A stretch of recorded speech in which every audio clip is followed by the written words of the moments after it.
Hi friends, welcome to DS ఇంటెట్ rapid revision classes. Daily మనం maths methodology, psychology and Telugu methodology classes explain చేసుకుంటున్నాం కదా. ఈ రోజు తెలుగు మెథడాలజీలో భాగంగా ప్రీవియస్ వీడియోలో భాషా స్వరూపాలు, భాషోత్పత్తి వాదాలు అండ్ భాష ఎక్కడి నుండి పుట్టింది, ఏ పదం నుండి పుట్టిందో తెలుసుకున్నాము. ఇప్పుడు మనము భాషకు సంబంధించి గ్రాంధిక భాష అంటే ఏంటి, వ్యవహారిక భాష అంటే ఏంటో తెలుసుకుందాం. ఓకేనా? ఫస్ట్ గ్రాంధిక భాష అంటే ఏంటో తెలుసుకుందాం. ఈ వీడియో మీకు నచ్చినట్టయితే లైక్ చేయండి, షేర్ చేయండి, హైప్ ఇచ్చి ఎంకరేజ్ చేయండి. ఇది పార్ట్ 2 వీడియో అండి. పార్ట్ 1, పార్ట్ 2 వీడియోస్ డిస్క్రిప్షన్లో లింక్ ఇస్తాను. ఎవరైనా చూడని వాళ్ళు ఉంటే చూడండి. ఇది పార్ట్ 3 వీడియో. గ్రాంధిక భాష. గ్రాంధిక భాష అంటే ఏంటి, అసలు వ్యవహారిక భాష అంటే ఏంటిది, అసలు భాష అంటే ఏంటి, వాటి గురించి మనం తెలుసుకుందాం. భాష అంటే ఏంటిది, మనం మాట్లాడేది వాగ్రూపంలో, లిఖిత రూపంలో ఉండేదే భాష కదా. ఇక్కడ చూద్దాం. భాష వాగ్రూపం, లిఖిత రూపం అని మనకు తెలుసుకున్నాం ఆల్రెడీ. లిఖితమైన గ్రంథస్థమైన భాషను గ్రాంధిక భాష అంటారు. అంటే లిఖితమైన గ్రంథస్థమైన భాషను గ్రాంధిక భాష అంటారు. ప్రాచీన కావ్య రచనలన్నీ గ్రాంధిక భాషలో ఉన్నాయి. గ్రాంధిక భాష స్థిరంగా ఉండి మార్పులకు చోటు ఇవ్వదు. కాలక్రమంలో ఇది జనం వాడుకకు దూరంగా అవుతుంది. ప్రాచీన రచనలు ఇప్పటి వాళ్ళు చదివి అర్థం చేసుకోవాలంటే చాలా కష్టపడాలి. కారణం ఆ సాహిత్య భాష నేటి విద్యావంతుల వాడుకకు దూరం కావడమే. అంటే మరి ఎందుకు గ్రాంధిక భాష అంటే టఫ్? ప్రాచీన కాలంలో రాశారు, రచనలన్నీ గ్రాంధిక భాషలో రాశారు. ఎందుకంటే అది లిఖితమై, గ్రంథస్థమై భాషను గ్రాంధిక భాష అంటారు. అంటే లిఖితం అంటే లిఖిత రూపంలో ఉంది, రాతపూర్వకంగా ఉంది, గ్రంథాలలో ఉంది. ఓకే. గ్రాంధిక భాష స్థిరంగా ఉండి మార్పులకు చోటు ఇవ్వదు. అంటే ఇది స్థిరమైన భాష, మార్పులకు చోటు లేదు. ఇప్పుడు కొత్త న్యూ పార్ట్ అనుకుంటే ఏది లేదు, ఒకటే స్థిరమైన భాష అన్నట్టు. కాలక్రమంలో ఇది జనం వాడుకకు దూరం అవుతుంది. గ్రాంధిక భాష ఇప్పుడు జనం వాడుకలో వాడతలేరు. ఇప్పుడు జరిగేది వ్యవహారిక భాష అన్నట్టు.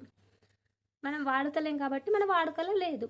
ప్రాచీన రచనలు ఇప్పటి వాళ్ళకు చదివి అర్థం చేసుకోవాలంటే చాలా కష్టపడాలి. ఆ రచనలు అంటే గ్రంథస్థం చేయాలంటే చాలా కష్టపడాలి. అది రాత లిఖిత రూపంలో ఉంది, కానీ ఆ రైటింగ్ మనకు అర్థం కాదు. అందుకే ఇప్పటి వాళ్ళు చదవాలంటే చాలా కష్టం. విద్యావంతులకు దూరంగా కావడమే గ్రాంధిక భాష. గ్రాంధిక భాష లక్షణాలు ఏంటో చూద్దాం. గ్రాంధిక భాషకు కింది లక్షణాలు ఉన్నాయి. గ్రంథస్థమై మార్పులకు లోను కాకుండా ఉండడం. ఎందుకంటే అది లోను కాదు, మార్పులకు లోను కాదు, అట్లే ఉంటుంది. మంచి శైలి ఉండి ప్రాచీన వ్యాకరణ లక్షణాలకు తగినట్లు ఉండడం. శాశ్వతంతో పాటు ప్రాచీనత సంతరించుకోవడం. శాశ్వతం అంటే ఎప్పుడు అలాగే ఉంటుంది, మళ్ళీ ప్రాచీనత సంతరించుకోవడం. పండితులు, కవుల ఆదరణ కలిగి ఉండడం. పండితులు, కవులు గ్రాంధిక భాషలో రాశారు రచనలు. సంస్కృత భాష ప్రభావానికి లోనై దీర్ఘ సమాసాలు కలిగి ఉండడం. సంస్కృత భాష ప్రభావానికి లోనై అంటే సంస్కృతంలోనే కొన్ని వాక్యాలు రాశారన్నట్టు, సంస్కృత భాషలో రాశారన్నట్టు. ప్రభావానికి లోనే దీర్ఘ సమాసాలు కలిగి ఉండడం అంటే పెద్ద పెద్ద సమాసాలు కలిగి ఉండడం. ప్రాచీన రచయితల ధీశక్తికి, పాండిత్యానికి సాక్ష్యంగా ఉండడం మొదలైనవి. అంటే ప్రాచీన రచయితలు ఉంటాయి కదా, వాళ్ళు పోటీ కొద్ది ధీశక్తికి, పాండిత్యానికి సాక్ష్యంగా ఉండడం మొదలైనది. టఫ్గా అన్నట్టు సాక్ష్యంగా ఉండడం మొదలైనది గ్రాంధిక భాష. గ్రాంధిక భాష వర్తమాన సమాజపు వాడుక భాషకు దూరమైనప్పటికీ దానివల్ల కొన్ని ప్రయోజనాలు ఉన్నాయి. దీనివల్ల కూడా కొన్ని ప్రయోజనాలు ఉన్నాయి మనకు దూరమైనప్పటికీ. ఏంటో చూద్దాం. ప్రాచీన సాహిత్య నిధిని గ్రాంధిక భాష మనకు అందిస్తుంది. ఇక్కడ చూడండి, ప్రాచీన సాహిత్య నిధిని ఏ భాష మనకు అందిస్తుంది? గ్రాంధిక భాష. Important question, star mark. ప్రాచీన సాహిత్య నిధిని ఏ భాష మనకు అందిస్తుంది? గ్రాంధిక భాష. ఇప్పటి మాధ్యమాలు సైతం నిత్యం కొన్ని గ్రాంధిక పదాలు వాడుతున్నాయి. ఉదాహరణకు కొన్ని గ్రాంధిక పదాలు మనం వాడుతున్నాం మధ్యమంగా. అవేంటో చూద్దాం. శునకం, శిశుజననం, దరిత్రి. శునకం అంటే ఏంటి? కుక్క. శిశుజననం అంటే బేబీ బోర్న్. దరిత్రి అంటే ఎర్త్, భూమి. రచన శైలి, పదం గాంభీర్యం మొదలైన సాహితీ లక్షణాలు గ్రహించడానికి అలంకారిక గ్రంథాలకు ఇదే మూలం. అంటే పదాలలో గంభీర్యం, సాహిత్య లక్షణం, మంచి లక్షణం, అలంకారంగా. ఇప్పుడు శునకం ఉంది, శిశుజననం, ధరిత్రి అంటే పదాలలో గాంభీర్యం, మంచి లక్షణం, గ్రహించడం, అలంకారాలకు ఇది గ్రాంధిక భాష అనేది మూలం. ఇప్పటి మన అవసరాలకు పనికి వచ్చే పారిభాషిక పదాలు గ్రాంధిక భాషలో లభిస్తాయి. ఇప్పటికీ మన అవసరాలకు పనికొచ్చే కొన్ని పరిభాష పదాలు గ్రాంధిక భాషలో లభిస్తాయి అన్నట్టు. వేరే భాష పదాలు గ్రాంధిక భాషలో లభిస్తాయి. ప్రాచీన వ్యాకరణ సూత్రాలు, పరిభాషిక పదాలు, సాహితీ విమర్శలు గ్రాంధిక భాష ద్వారానే లభిస్తాయి. ఇక్కడ చూడండి, సాహితీ వ్యాకరణ సూత్రాలు, ప్రాచీన వ్యాకరణ సూత్రాలు, పరిభాషిక పదాలు, సాహితీ విమర్శలు ఇవన్నీ గ్రాంధిక భాష ద్వారానే లభిస్తాయి. ప్రాచీన సాహిత్య సంపదకు గ్రాంధిక భాష నిలవు. ప్రాచీన సాహిత్య సంపదకు గ్రాంధిక భాష అనేది పుట్టుకతో వచ్చిందన్నట్టు, అక్కడనే నిలవు. కనుక దీన్ని మనం పోగొట్టుకోరాదు. తరతరాలుగా వచ్చే భాషా నిధిని దూరం చేయడం తగదు. నన్నయ్య నుంచి చిన్నయ్య దాకా వెళ్ళి విరిసిన సాహిత్యం ఇప్పటి విద్యార్థులకు అందించాలి. అంటే నన్నయ్య చిన్నయ్య రాసిన ఈ సాహిత్యాన్ని ఇప్పటి విద్యార్థులకు అందించాలి. ఆ తరతరాల వారధిగా నిధి భవిష్యత్తు తరాలకు అందించాలి. కనుక గ్రాంధిక భాషను విద్యార్థులకు పరిచయం చేయాలి. ప్రాచీన కావ్య భాగాలను పాఠ్యాంశాలుగా బోధించి కనుక విద్యావేత్తల అధ్యాపకులు గ్రాంధిక భాషను కూడా ఉన్నత పాఠశాల స్థాయిలో అందించి ప్రోత్సహించాలి. అది మనకు గ్రాంధిక భాషలో మనం వాడతలేం కాబట్టి అది ఉన్నత స్థాయిలో విద్యార్థులకి అందించాలి. ఉన్నత స్థాయి పాఠశాల అంటే 6th to 10th వాళ్ళకు కూడా తెలియజేయాలి గ్రాంధిక భాష గురించి అంటున్నాం. ఇప్పుడు ఇందులో ఇంపార్టెంట్ పాయింట్లు ఏమేమి ఉన్నాయి ఒకసారి చూద్దామా. ఇప్పుడు ఫస్ట్ ఏంటిది, ప్రాచీన రచయితల ధీశక్తి పాండిత్యానికి సాక్ష్యంగా ఉండేది ఏంటిది, గ్రాంధిక భాష. ఇక్కడ ఒక పాయింట్. నెక్స్ట్, ప్రాచీన సాహిత్య నిధి అనే ఏ భాషను అంటారు, గ్రాంధిక భాష. గ్రంథస్థమే మార్పుకు లోను కాకుండా ఉండేదేంటిది, ఇక్కడ గ్రాంధిక భాష. ఈ విధంగానే అడుగుతారు బిట్టు. గ్రంథస్థమే మార్పులకు లోను కాకుండా ఉండే భాష ఇది, గ్రాంధిక భాష. ఇక్కడ గ్రాంధిక భాష స్థిరంగా ఉండి మార్పులకు చోటు ఇవ్వదు. ఇదే గ్రంథస్థమే మార్పులకు లోను కాకుండా ఉండడం, స్థిరత్వ చోటు ఇవ్వదు. ఇదే మీనింగ్ ఇక్కడ ఇచ్చారు అంతే. నెక్స్ట్, శునకం, శిశుజననం, దరిద్ర అనేటి ఏ భాష పదాలు, గ్రాంధిక భాష పదాలు. రచన శైలి, పదగాంభీర్యం మొదలైన సాహితీ లక్షణాలు గ్రహించడానికి అలంకారిక భాష ఏది, దేనికి మూలం, గ్రాంధిక భాషకు మూలం. ఓకే. నెక్స్ట్, ఇక్కడ ప్రాచీన వ్యాకరణ సూత్రాలు, పరిభాషక పదాలు, సాహితీ విమర్శలు డాష్ ద్వారానే లభిస్తాయి, గ్రాంధిక భాష ద్వారా లభిస్తాయి. ఇట్లా మనం చదివిన వెంటనే క్వశ్చన్ ఫార్మేషన్ చేసుకున్నాం అనుకోండి, మనమే క్వశ్చన్స్ తయారు చేసుకొని కొంచెం ఈజీ అవుతుంది. ఇటువంటి క్వశ్చన్సే రావచ్చు ఎగ్జామ్లో. అందుకే మనం ఏదేది చదువుతామో అందులో క్వశ్చన్ ఫార్మేట్ చేయడం వల్ల కొంచెం మనకి ఈజీగా ఉంటాయి బిట్స్. ఇది నేను చదివిన కదా, ఇది రాసుకోవచ్చు కూడా. ఇప్పుడు నేను అండర్లైన్ చేసిన ప్రతి ఒక్కటి వెరీ వెరీ ఇంపార్టెంట్. ఇది ఏ క్లాస్ వాళ్ళకి అందించాలంటారు, గ్రాంధిక భాష ఉన్నత పాఠశాల స్థాయిలో అందించి ప్రోత్సహించాలి. నెక్స్ట్, వ్యవహారిక భాష అంటే వాడుక భాష. భాష పరిమాణ శైలి మార్పు దానికి సహజం. సమాజం మారే కొద్దీ భాష కూడా మారుతుంది. కానీ గ్రాంధిక భాష మారుతుందా, మారదు. సమాజం మారే కొద్దీ భాష కూడా మారుతుంది. కాలక్రమంలో జరిగే సామాజిక పరిణామాలు భాషపై ప్రభావం చూపుతాయి. జనం వ్యవహరించే లేదా మాట్లాడే భాష వ్యవహారిక భాష. వ్యవహారిక భాష అంటే ఏంటి, దాని వాడుక భాష. వాడుక భాష అంటే మనం మాట్లాడే భాష.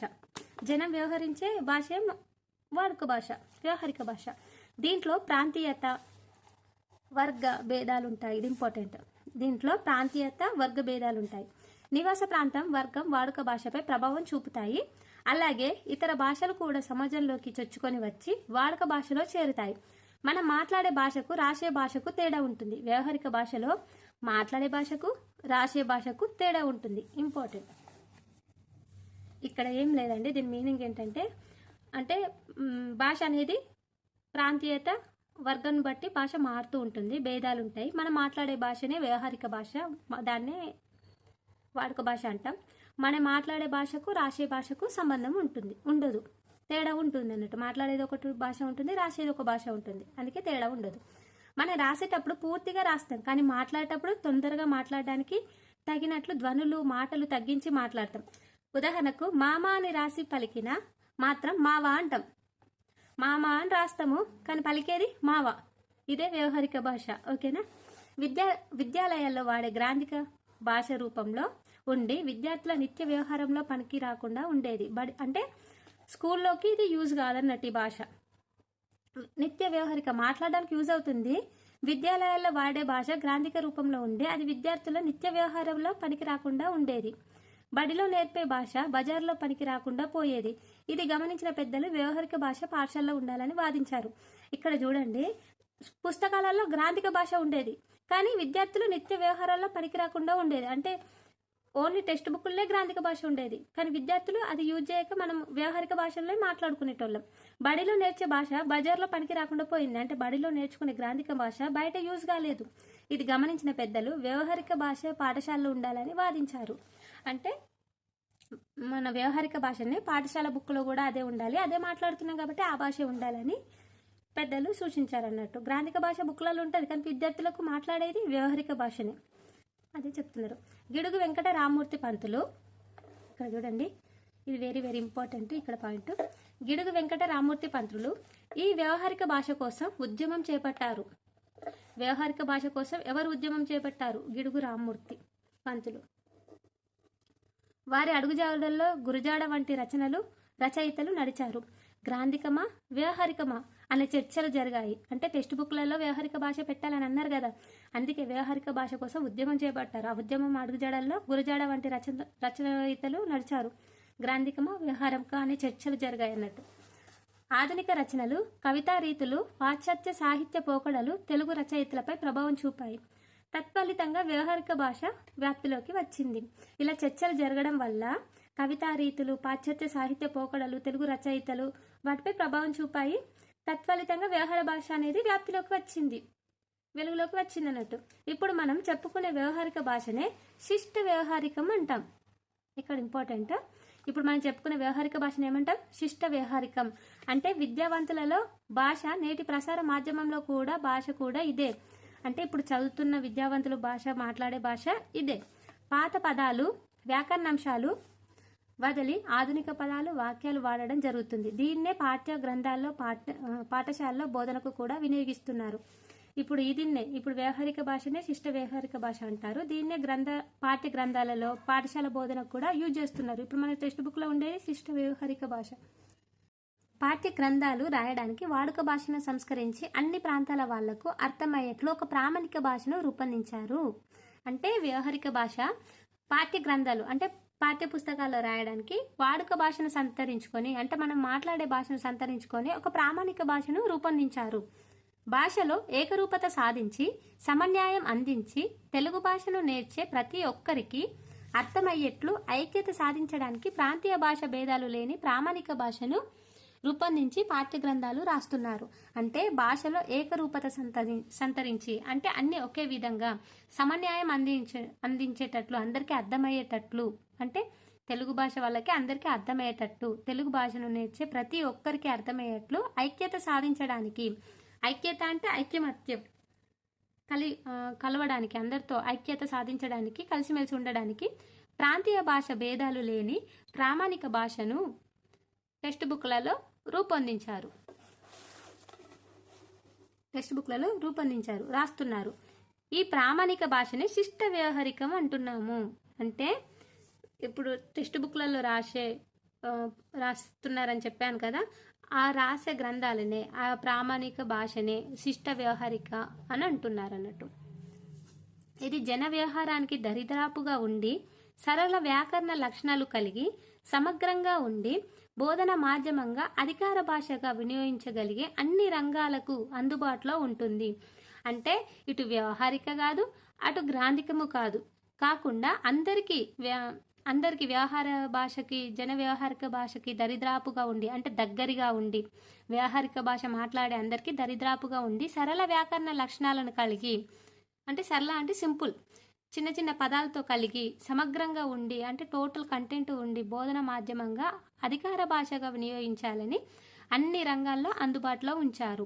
అదే ప్రామాణిక భాషనే శిష్ట వ్యవహారిక భాష అంటున్నాం. ప్రాచీన గ్రాంధిక భాషను కూడా దూరం చేయకుండా, అంటే ప్రాచీన గ్రాంధిక భాషను, మన గ్రాంధిక భాష ఉంది కదా, దాన్ని కూడా దూరం చేయకుండా ఉన్నత తరగతుల్లో, కళాశాలలో ప్రాచీన రచనలు, కావ్యాలు, అలంకారిక వ్యాకరణ గ్రంథాంశాలను పాఠ్య పుస్తకాలుగా బోధిస్తున్నారు. అంటే ఇప్పుడు వ్యవహారిక భాష, శిష్ట వ్యవహారికం అంటే దరిదాపుగా వ్యవహారిక భాషకు దగ్గరగా ఉండడం, కానీ గ్రాంధిక భాష దూరం అవుతుంది కదా, అందుకే దాన్ని దూరం చేయకుండా ఉండడానికి ఉన్నత తరగతుల్లో, అంటే 6th 7th 8th 9th 10th, మళ్ళీ కళాశాలలో, ఇంటర్ కళాశాలలో ప్రాచీన రచనలు, కావ్యాలు, అలంకరణ వ్యాకరణ గ్రంథాంశాలను అందులో పాఠ్యాంశాలుగా బోధిస్తున్నారు గ్రాంధిక భాషను. ఓకే, ప్రాథమిక మాధ్యమిక స్థాయిలో మాత్రం ఆధునిక ప్రామాణిక భాషల్లో పాఠ్య గ్రంథాలు రాసి వాటిని బోధిస్తున్నారు. ఇక్కడ ప్రాథమిక మాధ్యమిక స్థాయిలలో మాత్రం ఆధునిక ప్రామాణిక భాషలలో, ప్రాథమిక అంటే 1 to 5, మాధ్యమిక అంటే 6 to 7 స్థాయిలలో మాత్రం ఆధునిక ప్రామాణిక భాషలలో పాఠ్య గ్రంథాలు రాసి వాటిని బోధిస్తున్నారు. అంటే ప్రామాణిక భాష. ఆధునిక ప్రామాణిక భాష అంటే మన వ్యవహారిక భాషలోనే బోధిస్తున్నారు.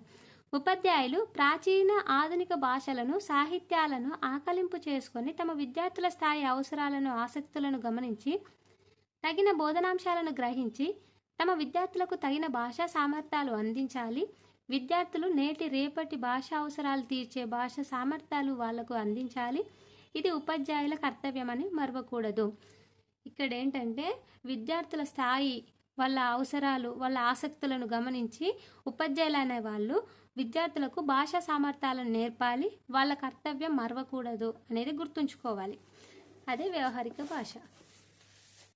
ఇప్పుడు ఏం లేదండి, వ్యవహారిక భాష అంటే ఏంటి? మనం వాడే భాష, అందుకే దాన్ని వ్యవహారిక భాష లేదా వాడుక భాష అంటాం. మరి వ్యవహారికకు గ్రాంధిక భాషకు తేడా ఏంటిది? గ్రాంధిక భాషనేమో గ్రంథస్థం, లిఖితం అని, అది శాశ్వత మార్పు. ఇదేమో శాశ్వత మార్పు కాదు, ఇది మారుతూ ఉంటుంది. అంటే ప్రాంతీయత వర్గాన్ని బట్టి మారుతూ ఉంటుంది. ఇప్పుడు స్కూల్లో గ్రాంధిక భాష ఉంది, కానీ వీళ్ళు మాట్లాడేది వ్యవహారిక భాష. కాబట్టి బడిలో నేర్చే భాష బజార్లో పనికిరి కాకుండా పోయింది. కాబట్టి దాని గురించి ఎవరు పోరాడాడు? గిడుగు రామ్మూర్తి పంతులు గారు వ్యవహారిక భాష కోసం ఉద్యమం చేపట్టారు. అలా ఉద్యమం చేపట్టి అందులో గురజాడ వంటి రచయితలు కూడా నడిచారు. గ్రాంధికమా మరి వ్యవహారికమా, ఏదైతే బాగుంటుంది అని కొన్ని చర్చలు జరిగాయి అన్నట్టు. ఆ చర్చలు జరిగి ఒక మ్యాటర్కి వచ్చారు. ఏంటంటే ఇప్పుడు మనం చెప్పుకునే వ్యవహారిక భాషనే శిష్ట వ్యవహారిక భాష అంటాము. విద్య అంటే ఏ విధంగా అంటే ఇప్పుడు పాఠ్య పుస్తకాల్లో ఏ విధంగా ఉంటాయంటే టోటల్ వ్యవహారిక భాష కాకుండా వ్యవహారిక భాషకు దరిద్రాపున కొంచెం, మరి గ్రంథస్థం కాదు, మరి గ్రంథిక భాష కాదు, వ్యవహారిక భాష కాదు, వ్యవహారిక భాషకు దరిదాపుగా ఉండి సరళ వ్యాకరణ లక్షణాలు సమగ్రంగా ఉండి బోధన మాధ్యమంగా అధికార భాషగా వినియోగించేటట్టు పాఠ్య పుస్తకాల్లో పొందుపరిచారు. మరి గ్రాంధిక భాషను ఉన్నత తరగతుల్లో కళాశాలలో మార్చేశారు. ఇప్పుడు వ్యవహారిక భాషకు గ్రాంధిక భాషకు అర్థమైందా డిఫరెన్స్? ఇదే. ఇప్పుడు నెక్స్ట్ మాండలిక భాష.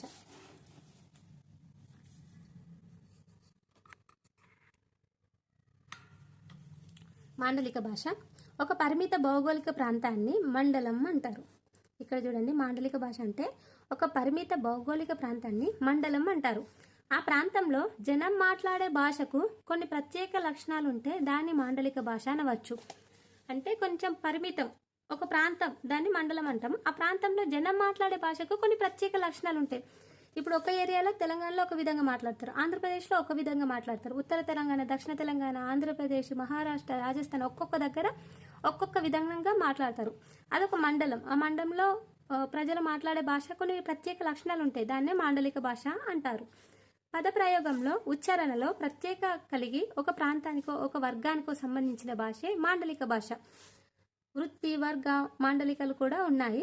ఒక ప్రధాన భాషలో భాగంగా ఉంటూ సొంత సారస్వతం లేకుండా ఉండేదే మాండలికం. అంటే దీనికి ఓన్లీ భాష, ప్రధాన భాష భాగంగా ఉంటూ సొంత సారస్వతం లేక ఉండేదే మాండలికం. ఆంగ్లంలో దీన్ని ఏమంటారంటే డయాలెక్ట్ అనే పదం మాండలికానికి సమానార్థం. డయాలెక్ట్ అంటే మాండలికంకి సమానార్థం, ఈక్వల్ అన్నట్టు. మాండలికాన్ని ఉపభాష, ప్రాదేశిక భాష అని కూడా అంటారు. దీన్ని ఆంగ్లంలో డయాలెక్ట్ అంటారు, ఇంకోటి ఉపభాష అంటారు, ప్రాదేశిక భాష అని కూడా అంటారు. నెక్స్ట్ దీని లక్షణాలు ఏంటో చూద్దాం. మాండలిక భాష యొక్క లక్షణాలు: పరిమిత ప్రాంతం, సీమలలో జనుల వ్యవహారంలో ఉండడం, ప్రత్యేకమైన ఉచ్చారణ, పలుకుబడి, పదప్రయోగం మొదలైనవి ఉండదు. అంటే ప్రత్యేకమైన ఉచ్చారణ, స్పెషల్ లాంగ్వేజ్ అంటే ఒక్కొక్క భాషలో ఒక్కొక్క యాసలో మాట్లాడతారు. పలుకుబడి అంటే మాట. ప్రాంతీయత ముద్ర, తనదైన ప్రత్యేకత కలిగి ఉండడం. అంటే ఆ ప్రాంతీయత ముద్ర అంటే ఇప్పుడు తెలంగాణలో ఒక విధంగా మాట్లాడతారు, ఆంధ్రాలో ఒక యాస మాట్లాడతారు, ఆ విధంగా అన్నట్టు. మూల భాషలో అంతర్భాగంగానే కొనసాగడం. సొంత సాహిత్యం ఉండకపోవడం. దీనికి సొంత సాహిత్యం అంటూ ఏం లేదు. అంటే ఒక మండలానికి ఒక భాష, ఇంకో మండలానికి ఇంకో భాష, అందుకే సొంత అంటూ ఏం లేదు. తక్కువ ప్రామాణికత కలిగి వ్యాకరణాది రంగాల్లో వికసించకపోవడం. అంటే దీన్ని ఎక్కువ ఎందులో కూడా యూజ్ చేయలేరు. భాష వ్యవహారాల మధ్య అవగాహన కలిగిస్తూ ఉండడం మొదలైనవి ఈ భాష మాండలిక భాషలు ఏర్పడడానికి పలు కారణాలు. అంటే భాష వ్యవహారాల మధ్య అవగాహన కలిగిస్తూ ఉండడం మొదలైనవి అంటే ఆ భాషకు సంబంధించిన కొంచెం ఇన్ఫర్మేషన్ కలిగి ఉండడమే మాండలిక భాష యొక్క ప్రత్యేకత. నెక్స్ట్ ఇక్కడ చూడండి, తెలుగు భాషలో ఎన్నో ప్రాంతీయ భేదాలు ఉన్నాయి. నిజానికి ఒక జిల్లా కూడా మాండలిక భేదాలు ఉన్నాయి తెలుగు భాషలో, తెలంగాణలో అయినా ఆంధ్రలో అయినా. అయినప్పటికీ భాషా శాస్త్రజ్ఞులు తెలుగును స్థూలంగా ప్రధానంగా 4 భాషా మండలాలుగా గుర్తించారు. ఇది వెరీ ఇంపార్టెంట్. ఈ బాక్స్ ఒకసారి జాగ్రత్తగా పరిశీలించండి.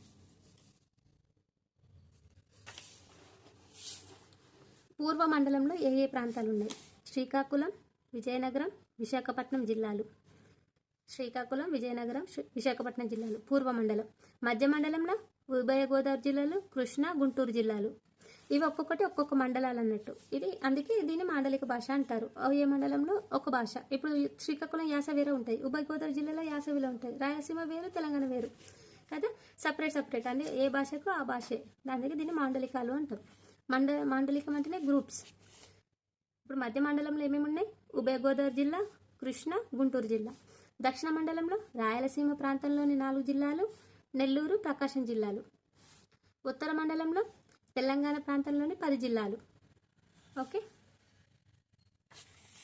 ఇప్పుడు పూర్వ మండలంలో శ్రీకాకుళం, విజయనగరం, విశాఖపట్నం జిల్లాలు. మధ్య మండలంలో ఉభయ గోదావరి జిల్లాలు, కృష్ణా, గుంటూరు జిల్లాలు.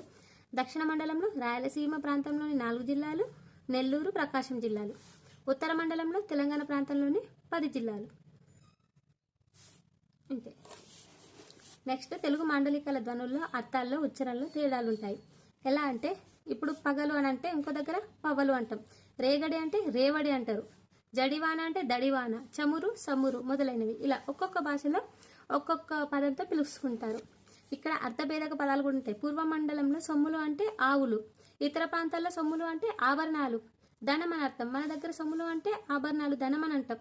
పూర్వ మండలంలో సొమ్ములు అంటే ఆవులు, అంటే శ్రీకాకుళం, విజయనగరంలో సొమ్ములు అంటే ఆవులు అని అర్థం. రాయలసీమలో మడక అంటే ఇతర ప్రాంతాల్లో నాగలి, నాగేలి అంటారు. గోదావరి జిల్లాలో గేదె, ఇతర ప్రాంతాల్లో బర్రె. ఈ విధంగా అంటే ఒక్కొక్క భాషకు ఒక్కొక్క పదాల డిఫరెన్స్ ఉంటుంది అన్నట్టు.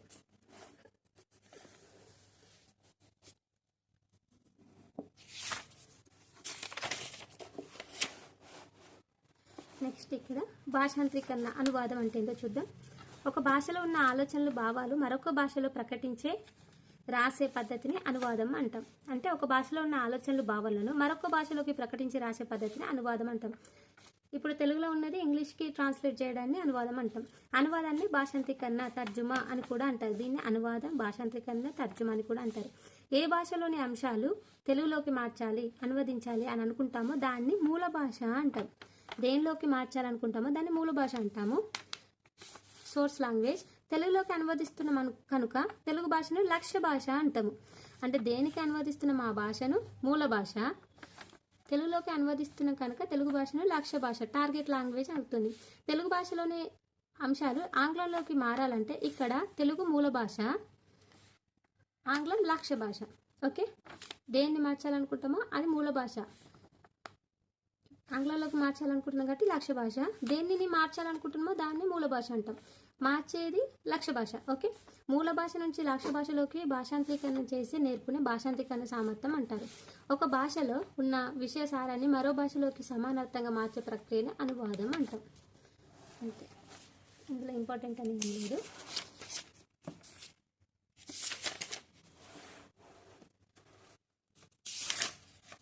అంతే అండి ఈ లెసన్కి. ఇందులో ఇంపార్టెంట్ ఏంటంటే గ్రాంధిక భాష, వ్యవహారిక భాష చాలా ఇంపార్టెంట్. మళ్ళీ ఇక్కడ అనువాదం, భాషాంతరీకరణ, తర్జుమా అంటే ఏంటి అది ఇంపార్టెంట్.